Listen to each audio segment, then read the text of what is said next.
When I think of elderly people or think of those who are of an older age, a few different words and phrases usually pop into my mind.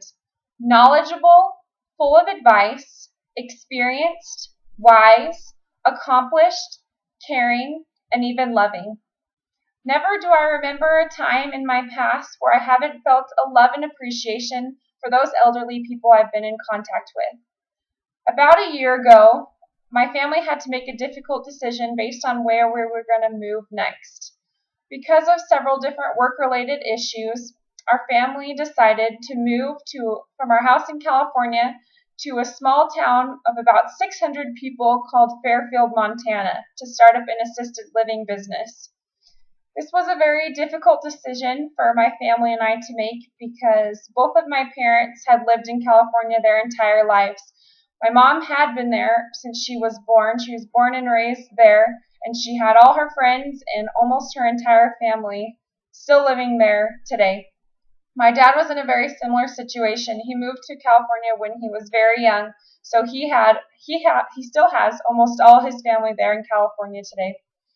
It was also difficult for me because I was born and raised in California, and the decision to move would require me to leave all my cousins and aunts and uncles and both sets of grandparents, friends, and many hobbies that I had in California. But we moved forward and made the decision to move.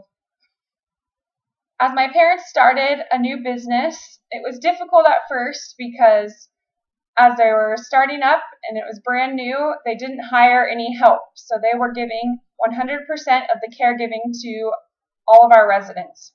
As we began to get new residents in, we had about 4 or 5 residents. My parents were giving 100% of the caregiving, which meant 24 hours a day, 7 days a week. This required a lot of their time and attention, and really they were getting nothing in return.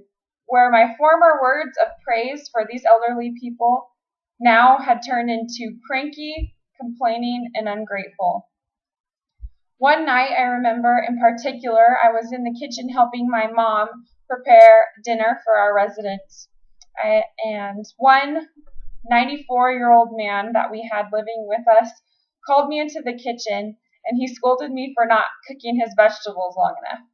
At that point, I had really heard too much, and at that moment, I really didn't want to be kind, so I responded with a firm and kind of rude, "Then don't eat them."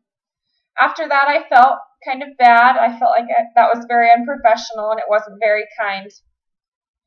But the moment that really changed my perspective on the matter was when my dad had told me the next night that this 94-year-old man who had just scolded me a couple nights before had just been diagnosed with a heart aneurysm, which is basically a big bulge in his aorta which could burst at any moment, and that would result in immediate death. My heart sank, and I no longer felt resentment for this man. This lesson taught me to never lose patience with those we work with because we don't know, although we might think we do, the situation that they're going through. This reminded me of a quote that I've always really liked. Always be kind, for everyone is fighting a hard battle.